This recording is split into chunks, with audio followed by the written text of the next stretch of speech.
Can you hear me? I can't hear you. Maybe it's mine. Let me try logging out and logging back in.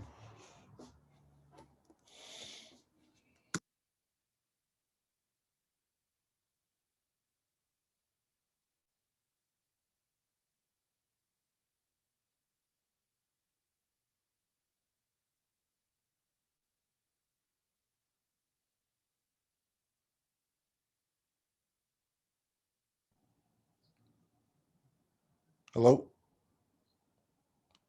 It's still nothing. Uh,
there we go.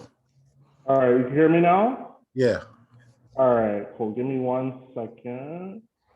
All right, now we're in motion. That's good. All right, so I think we're gonna start in just a few minutes. I just want to wait till 11:45. A couple more people want to show up. Otherwise, it might just be you and me today. Okay. All right. I was just going to All right. stay in. I was going to jump in for a little bit, so I wasn't going to Yeah. stay the whole time. Yeah. No. That's fine. Yeah. It's like I said, it's very very quick. It's not going to be as long as like our usual Ignite class, so All right. should be good. Okay. All right. So I'll be back in like 4 minutes. Okay. All right. Sounds good.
All right. All right. So that's cool. I think we'll just go ahead and get started. Let's see real quick. Let me start my screen share real quick, and we'll be all set. All right.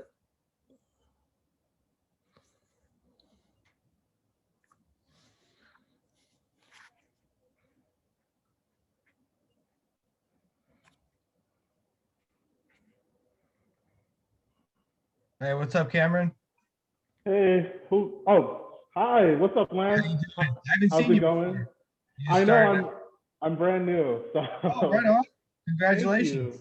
Thank you, man. Yeah, it's been nice. I'm the new agent services, so it's brand new experience basically, you Cool. know. So yeah. Give me 1 second. I just want to set my screen up and we'll get started, okay? Oh, you're presenting today? I'm presenting today. Oh, Yeah. right on. Okay, cool. I know. Let's see. Yeah.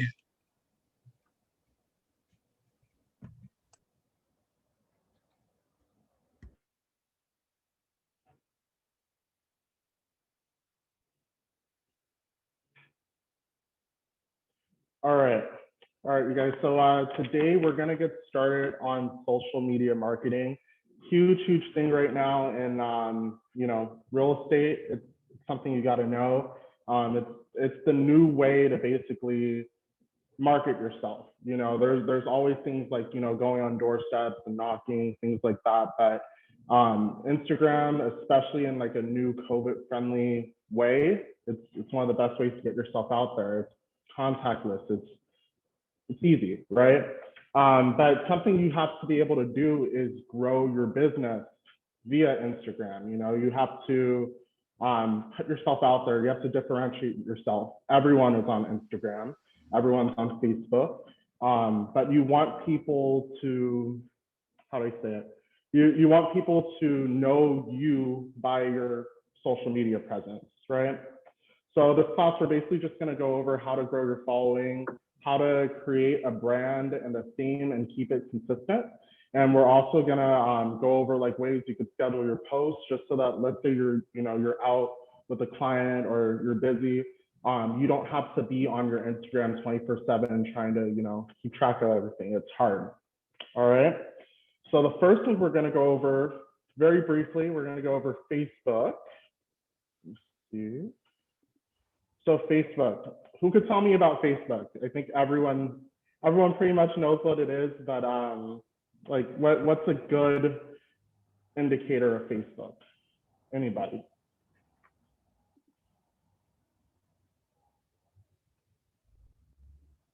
Or Duran, Lance? What do you mean by indicator? Like how about this? What is Facebook? The social networking. Social network, right? Do you guys know who usually uses Facebook? Like what's the usual audience for Facebook? Not millennials. Not millennials. So define that a little bit more. What do you mean by not millennials? No, probably people who are in the age group of like 30 to like probably 45, 50. Yeah, exactly. So Facebook is it's, I don't know, when I was growing up, Facebook was like super cool, right? Everyone was on it. Now I feel like Facebook is a lot more, you sort of just use it to connect and keep connections up, but that's basically it. You don't really use it for anything else. It's not a great marketing tool. It's always there. But in the case of real estate, it's awesome because usually the people who buy houses are between the ages of 30 to 45, right? So you want to get people to know you. You want to create a Facebook page. You want to create a presence there. But in terms of engagement, it's not the best. And we'll go over that in a minute. So there's about 210 million users in the USA who use Facebook annually. Sadly, that number, it does decline over time, but it is there. 66% of that 210 use it daily, right? So they might be on there, they might be sharing posts, they might be checking in with friends, family, whoever it is, they're on there. And 65% of those people are above the age of 25. However, it doesn't go into it, but of that 65%, 70% are between the ages of 30 to 40 years old. Most people spend about an hour a day on there. It's 58 minutes, but about an hour. I want to say it's really hard to spend that much time on Facebook now. It's sort of just like there. It's not a fun program to use, but it is helpful. And the active engagement. So by active engagement, like people who like or might follow a page, share something, click a link, that's at about 4% average. And of that, about 6.4% have an actual organic reach. Does anyone know what our organic reach is? Someone just perusing for, I'm sorry? or what do you mean by organic reach? You mean just people just organically go to it, or?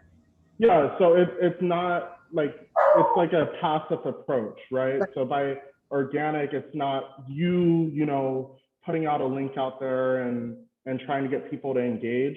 It's people coming to you. You're getting those leads organically. It's natural, right? Like I said, we're only going to go over Facebook really briefly in this, just because it's not the best tool to market yourself anymore. Things change. We're in a more modern era, right? So let's start talking about Instagram, okay? Instagram is a huge, huge tool. You have a lot more creative freedom with that. You put any colors you want, put your brand on there. You go to Canvas and any type of program where you could create digitally. So maybe like Adobe Spark or Photoshop, you could have so much creative input on there, create your brand, have people know you maybe by the colors you use, maybe you take really cool photos, anything like that, it does go a long way. So with Instagram, there are about 77 million users in the USA. That is constantly growing. So it's a market that's never not going to be there, right? It's not like Facebook where it's slowly dying. It's a more modern concept. About 22% of people use Instagram daily. That is literally every day going on there. You know, they might scroll through their feed, update, like, post, whatever it is, DM people. But about 22% of people who have the app use that daily. So 6 out of 10 adults have Instagram. So with that being said, that's a lot of people. Yeah, it might sound like 60% of people have that, but if I were to go out onto the street and just take a look around, most people, if they're on their phone, they're probably looking at their Instagram page, maybe posting to their story. And about, I want to say about 53 minutes of a day, you know, people will use the actual app. So it's not, you know, they'll sit there for an hour and just keep scrolling. They might keep popping up on there, you know, intermittently. And the active engagement on there is about 5%. So meaning 5% of people might, you know, share your story. They might share a post. They might DM it to a friend, anything like that. And this is the big number. And this is why Instagram is important. About 80% of people follow a business account on Instagram. So it could be something that's verified, right? It could be favorite shoe store.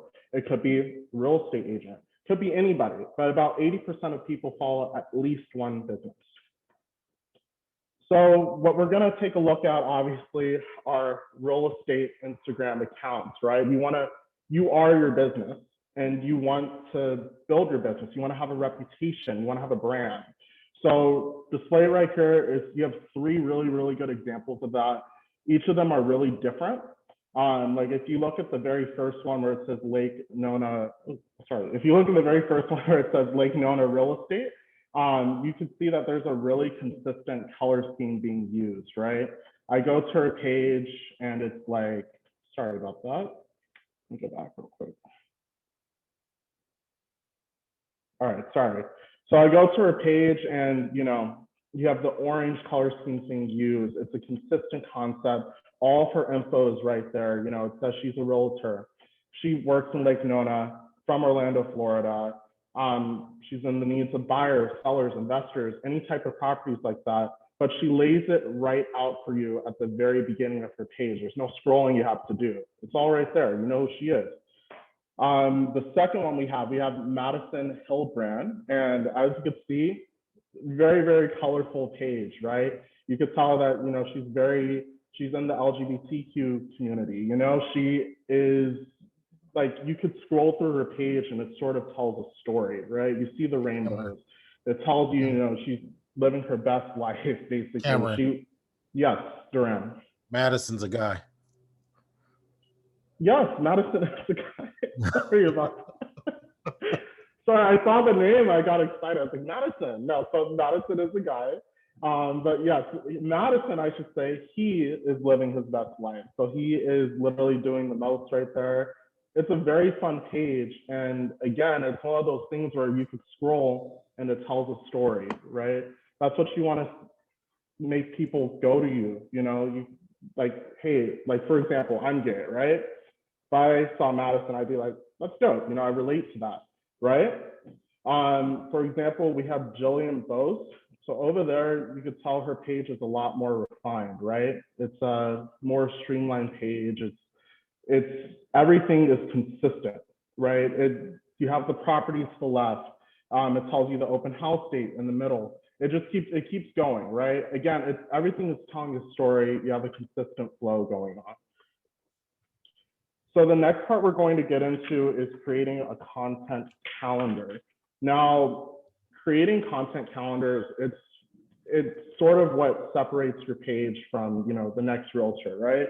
You want to have active engagement. You want to make people want to go to your page or share it, put it on their story, get your name out there, right? So by creating a content calendar, you give your followers, you know, some dynamic tools. They're not just looking at pieces you have to sell. Not everybody is always trying to sell. Not everybody is always trying to buy, but your name is still out there in the case that maybe in about a year, they're like, hey, I remember that guy. I remember that girl. I go to her page, all of her info's right at the top of her page. Just click, I remember, right? So what are some, you know, ways of creating content, right? Let's go over a few. To do property tour videos, that's actually really, really popular on Instagram right now. People love looking at other people's houses before they officially sold. It's cool. It gives you a vision. It's always fun. I know, like in the middle of my day, if I'm eating lunch and I'm scrolling and there's like a nice mansion that I already know I can't afford, but it looks super cool, I'm gonna watch and I still want to see it, right? You have other things like tips and tricks. You know, maybe you're really good at, you know, DIY stuff and you know how to fix little things that are broken around the house. Maybe toilet's broken, whatever it is. You know how to do it. It makes people want to watch. They trust you. Fun facts, relatable memes. So like you can always post a GIF or anything like that. TikTok is also super fun. Anything like that. You post things like what's new, what's trending, checklists, anything that basically makes your followers want to stay and follow your page and possibly, you know, possibly make you want to sell, you know, their house, or maybe they know you, they can refer you to a friend, anything like that. Here are some more examples of a content calendar. It basically just goes over a way that you can keep track of things. Maybe you only want to post Monday through Friday. It gives you, you know, some tips that you could use. You post a local event every Thursday. Maybe the third week on a Wednesday, investment options, any cool new opportunities, you know, if you could post that. But again, you're telling the story through your page, right? Let's see. So the next part that is really, really important is designing your brand, right? So you want to make people know you, right? So maybe you could design a really cool logo. Maybe you could design, you know, like I said, you could always go into Photoshop or Spark, create some cool colors and edit your photos, make it super cool, make it pop.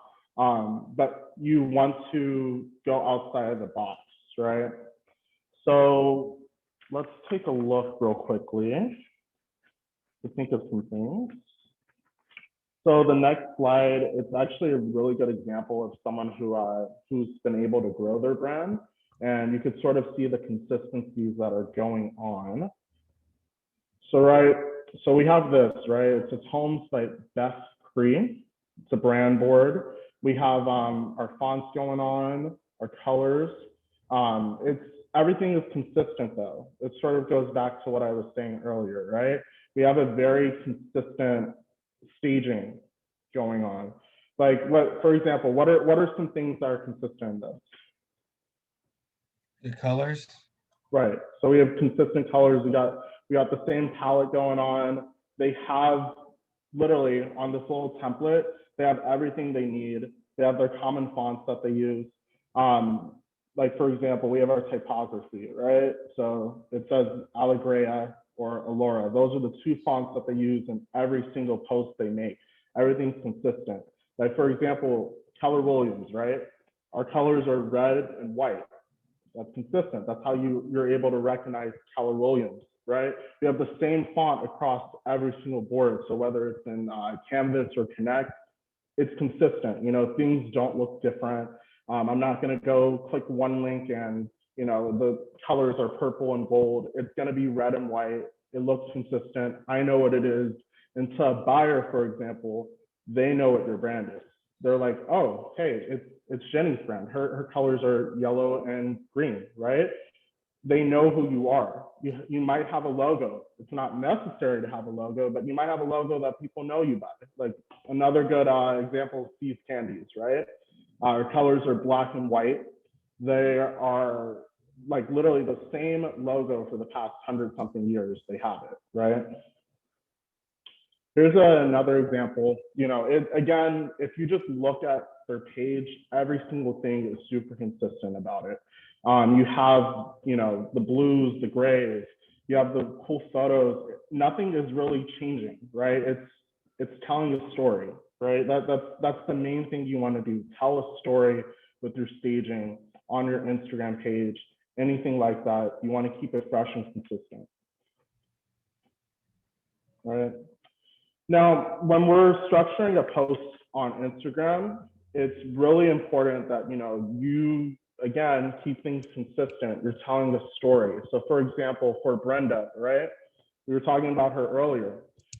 She's going over her location. You know that she's in Orlando, Florida, right? You know that she's a realtor. It's the orange and the grays that are going on.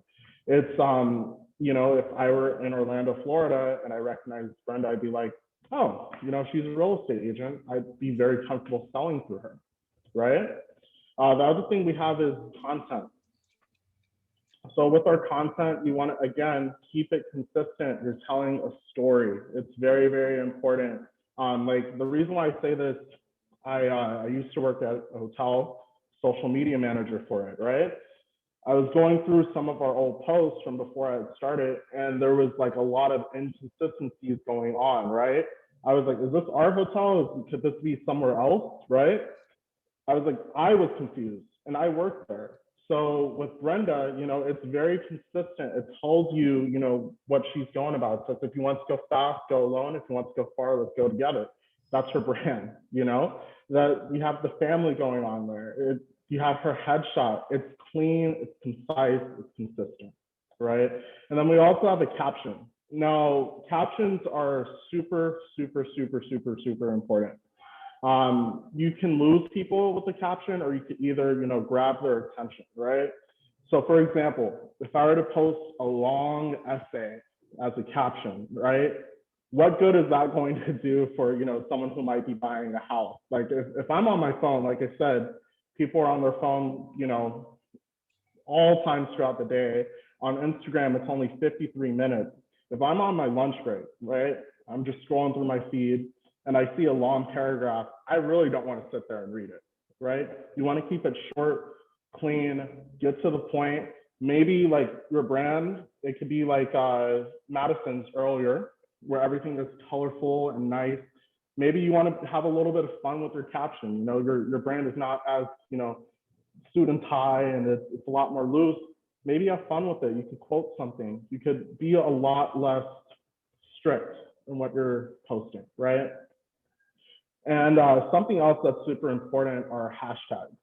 Hashtags, great way to expand your reach to places, you know, followers. It's great to have followers, but if you hashtag something, like let's say I post a photo of a sunset and I type in hashtag Los Angeles, right? I just expanded my reach to a lot more people who weren't already following me. It's new boundaries that weren't there before, right? Now, hashtags, again, they're great, but you don't want to overuse them. I'm going to show you guys in the next post real quickly. So yeah, it looks great, right? But what's wrong with this post? Given everything I just said, let's go over what's wrong with this post.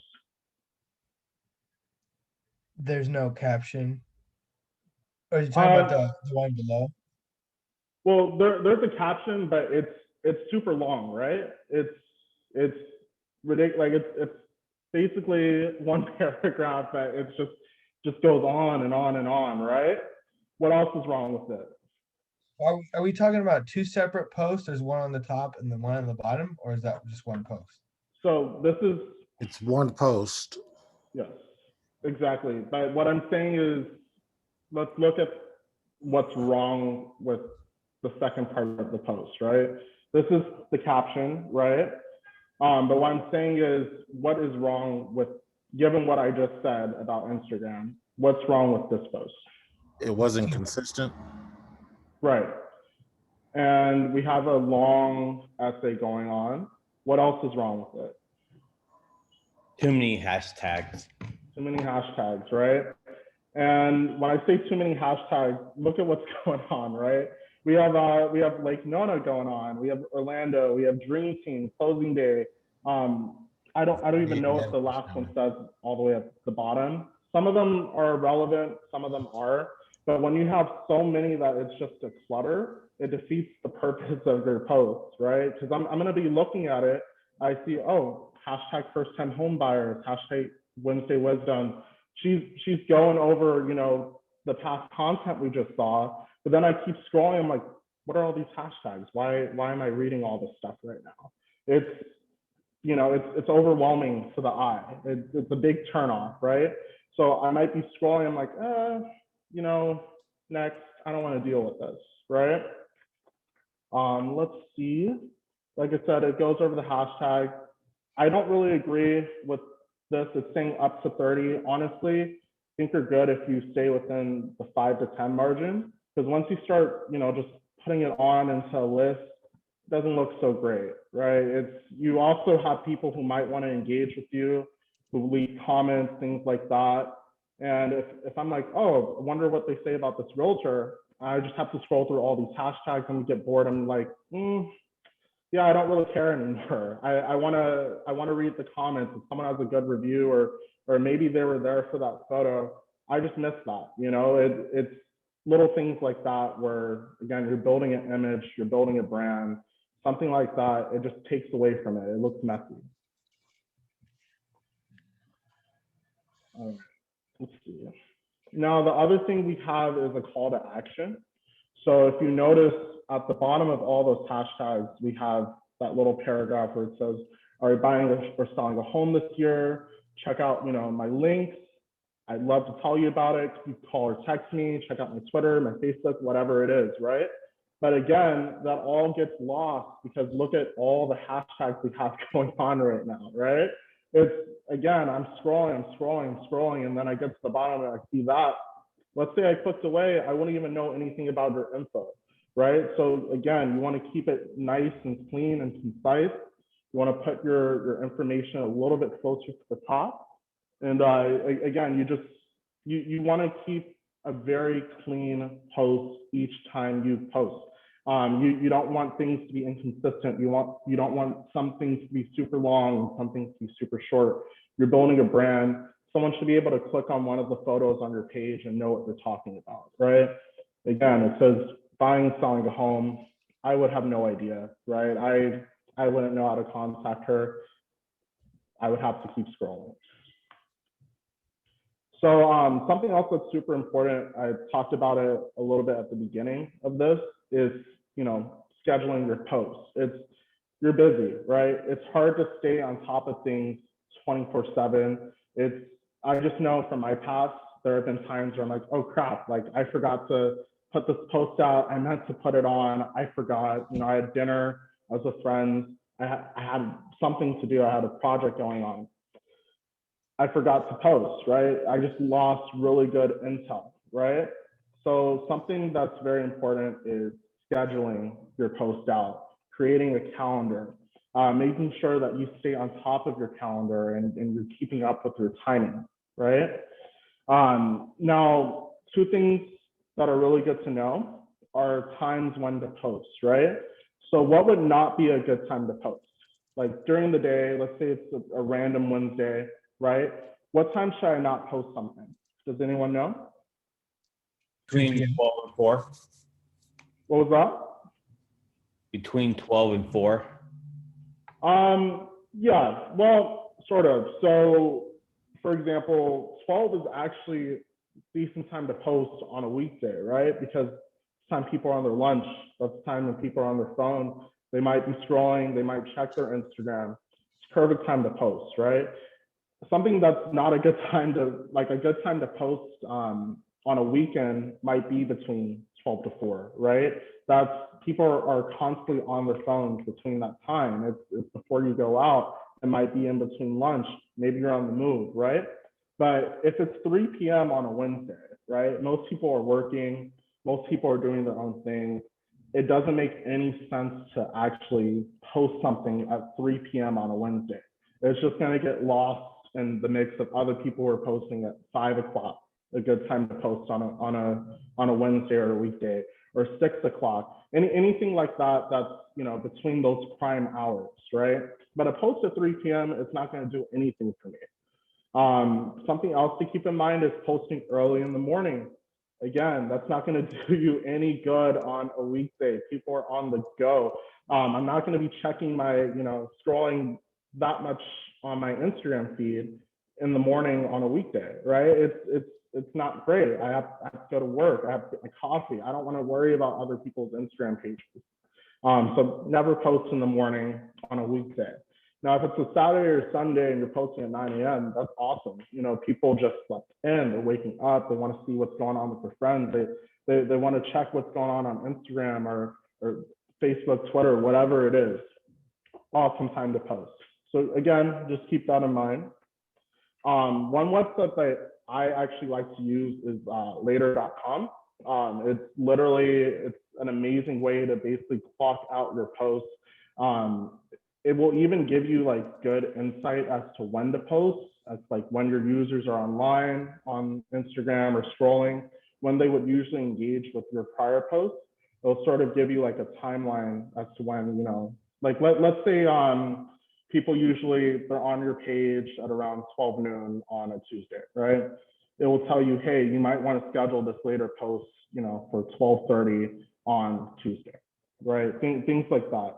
But by you being able to actually schedule out your posts and, you know, have it all out in advance, it does help, right? It's just something I've learned from past experience as, again, a social media manager. It's really, really easy to fall behind on your post. And once you miss something, it sort of screws up your whole story, right? So for example, when we have something like, let me go back a little bit. So when we're looking at something like, you know, any of these three, it's consistent, right? If I miss, for example, let's take a look at Jillian's page, right? Let's say I miss one post, it sort of screws up everything, right? Like, you know, I'm laying out my open house plan. I have the photo of the house I'm trying to sell or the lease, whatever it is, right?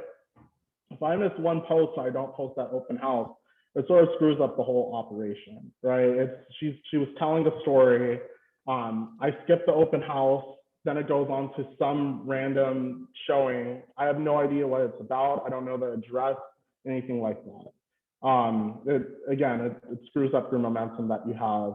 It's also really good to figure out what days to post, what days not to post, when to maybe take a break. You don't want to be constantly spamming people on your feed. It's good to keep showing up, but once you keep spamming and you're a business, it doesn't look so great. People, they might want to mute your posts. They might want to ignore it. Again, you're a business as well, right? You don't know that person personally. Like for example, I follow Nike on Instagram, right? If I got a post like every 4 or 5 hours of something that was coming out, I'd probably mute it. Not just because, you know, I'm not interested, but it's sort of annoying to have that clutter in my feed 24/7 constantly. You know, I'm missing my friend's posts. I'm missing my brother, my family, whoever it is. I'm not seeing their stuff. So again, it's just a good idea to figure out when to post, when not to post, when to take a break, when to not. But yeah, we're gonna start wrapping up right now. But again, just keep in mind that you are your business, right? You are sort of marketing yourself, and you're trying to let people know about you who had no idea who you were, you know, before they opened up their Instagram page, right? You want to make people want to go to you, feel comfortable selling through you. You want to tell a story through your feed, through your Instagram cover page, anything like that. You want people to know who you are. You want to keep things consistent. You want to use the same colors across the board. You want people to feel comfortable with you. You want people to know that you know what you're talking about. But yes, I think that was it for presentation for today. Did anyone have any questions about Instagram or posting, anything like that? Yeah. Yes. What are some, you said Canva, Adobe Spark. Are those the programs that people usually use to create those, like those templates and the graphic posts? Yeah, so for me, for example, I used to use Adobe Spark all the time, just because what I could do is, let me give you guys some insight, right? For Keller Williams, right? Our colors are red and white.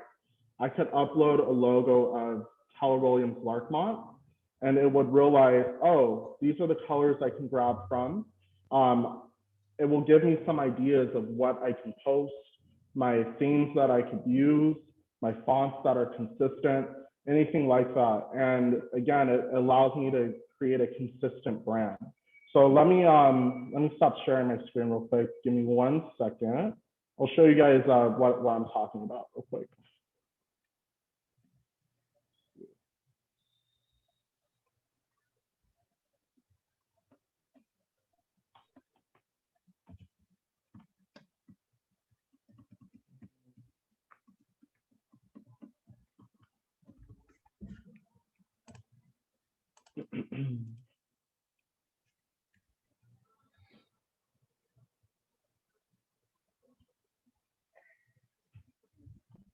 All right, so something I worked on recently.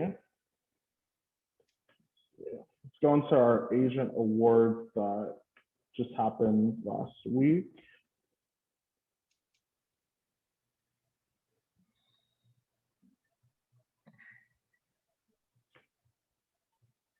All right.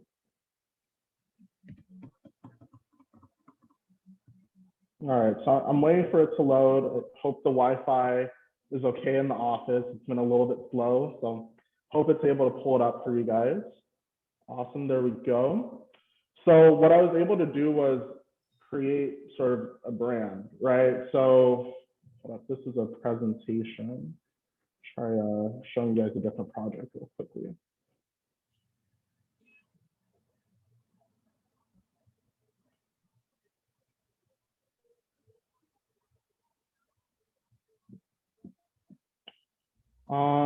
Let's see.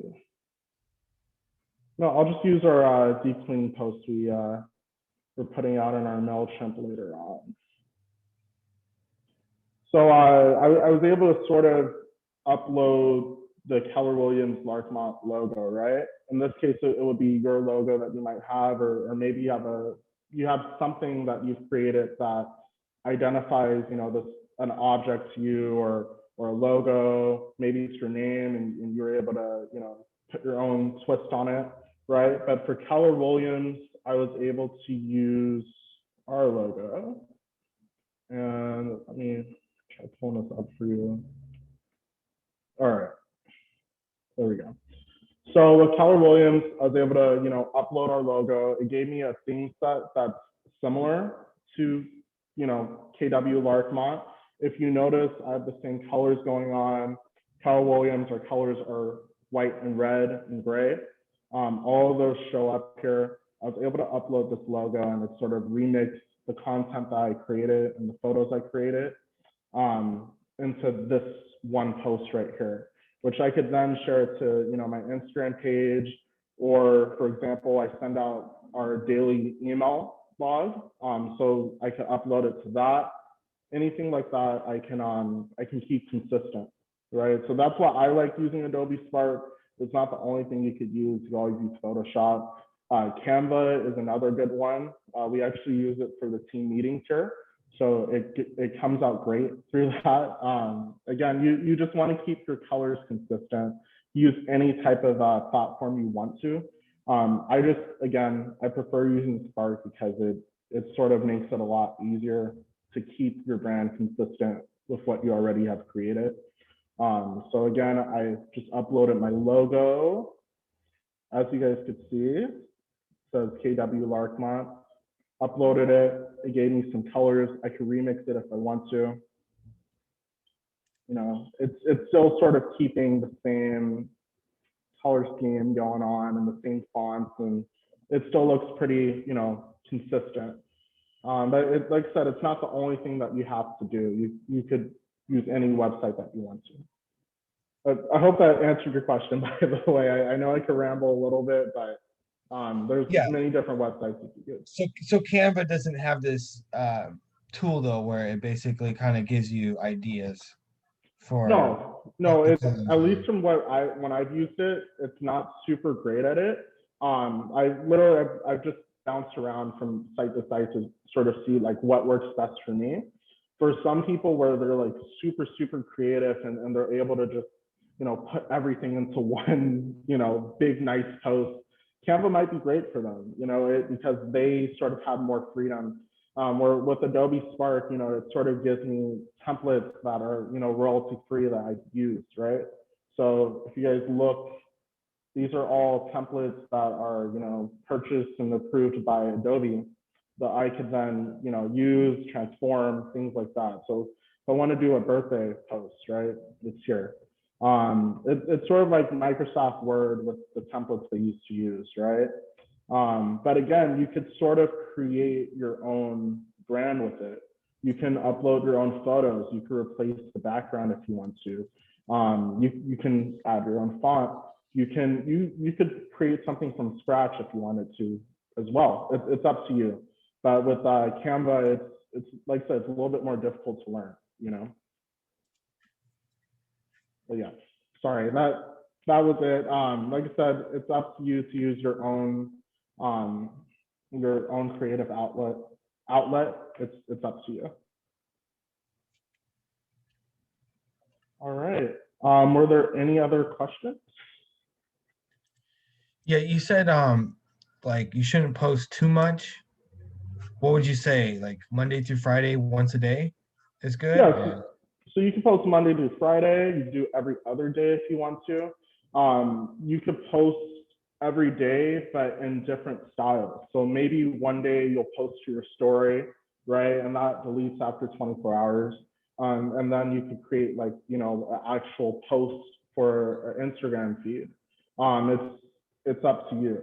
But when I say don't post, you know, like ridiculous amounts, you don't want to spam people as well. So you don't want to post, you know, every 5 hours a new listing, or because at that point your brand sort of gets lost in translation. You're making people have a negative connotation with you, right? It's like, oh my gosh, like, you know, I'm looking at this again and I just saw this on my feed and I just scrolled down 2 photos and here they are again, right? You don't want people to have that feeling about you. But you do want to keep your brand, you know, consistent, and you do want to keep your posts consistent. So yeah, just try to find a schedule that works best for you and works best for the people that engage with you. So for example, posting every day, if you're noticing that your numbers are up and you're getting likes that aren't declining, like let's say you post it Monday and you got 500 likes, right? And then Tuesday you got 550. And Wednesday you got 450, and it stays consistent throughout the week, then yeah, that works great for you. But if you're realizing that, hey, I've been posting every day and, you know, I got 500 likes on Monday and here I am with, 100 on Tuesday, then maybe posting every day is not super great for you. Maybe you want to take a break, reassess.